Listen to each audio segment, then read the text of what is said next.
सरकार जब आई तो सबसे बड़ी चुनौती हमारे सामने थी कि हमारे हजारों स्कूल 1,58,631 जो हमारे विद्यालय हैं उसमें से हजारों ऐसे स्कूल थे जो शिक्षक विहीन थे, जो केवल शिक्षा मित्रों के सहारे चल रहे थे। इसलिए सरकार ने तय किया कि हम गुणवत्तापूर्ण शिक्षा की जब बात करते हैं तो केवल विश्वविद्यालय के आधारभूत सुविधाओं के विस्तार से काम नहीं चलेगा। केवल 2 जोड़ी यूनिफॉर्म और बैग, जूते, स्वेटर, मोजे देने से काम नहीं चलेगा। सबसे ज्यादा जरूरी है स्कूलों को शिक्षक देना, क्योंकि शिक्षक ही संवारेंगे शिक्षा की स्थिति को। इसलिए हमने आते ही खाली पदों को भरना शुरू किया, लेकिन माननीय सर्वोच्च न्यायालय ने एक हमको अनुमति दी थी कि आप चाहें तो 37,000 पदों को रोककर 31,600 कुछ पदों पर आप भर्ती कर सकते हैं। तो हमने कुछ दिनों का इंतजार किया, फैसला रिजर्व था, हम सोच रहे थे जल्दी फैसला आ जाएगा, के लिए भी भर्ती की प्रक्रिया शुरू करेंगे। चलिए, ये आप समझिए, इन शिक्षा मित्रों के साथ एक बड़ा मजाक पिछली समाजवादी पार्टी की सरकार ने किया था।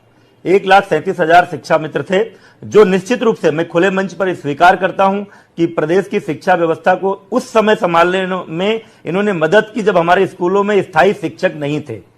भले ही केवल इंटरमीडिएट की योग्यता के आधार पर लोग भर्ती हो गए थे, लेकिन काम करते करते इनको अनुभव हुआ, एक अच्छे शिक्षक के रूप में अपनी भूमिका का निर्वहन कर रहे हैं। लेकिन जब पिछली सरकार ने इनको समायोजित किया स्थायी शिक्षक के रूप में, तो जो आवश्यक संशोधन थे कानूनों में वो नहीं किया। उस आधार पर कुछ छात्र अभ्यर्थी कोर्ट गए, कोई हमारी सरकार नहीं गई थी, और माननीय सर्वोच्च न्यायालय ने उस समायोजन को निरस्त करते हुए ये कहा कि नई भर्तियां निकाले उत्तर प्रदेश सरकार और 2 भर्तियों में इनको वेटेज दे। हमने वो बात मानी, हमने इनको वेटेज दिया, लेकिन जैसा माननीय न्यायालय ने ही कहा था कि शिक्षा की गुणवत्ता को बनाए रखने के लिए योग्यता प्रदायी परीक्षा को इनको उत्तीर्ण करना पड़ेगा। तो वो जो व्यवस्थाएं हैं वो हमको करनी पड़ रही हैं। लेकिन इसी बीच वापस जब लौटे थे ये स्थायी शिक्षक से, फिर शिक्षा मित्र के पद पर आए थे, तो 3,500 रुपया इनको वेतन मिल रहा था। लेकिन हमारी योगी सरकार को यह लगा कि ये वेतन अपर्याप्त है, मानदेय है, लेकिन वो भी अपर्याप्त है। वो बढ़ाकर हमारी सरकार ने 10,000 रुपया किया। अभी हमने जो सामूहिक जीवन बीमा की योजना अपने शिक्षकों के लिए शुरू की है, उसमें उसका लाभ शिक्षा मित्रों को भी देने की योजना बनाई है। हमारे शिक्षा मित्रों को आकस्मिक अवकाश 14 दिन का नहीं मिलता था, जो स्थायी शिक्षकों को मिलता है, वो हमने इनको भी दिया है।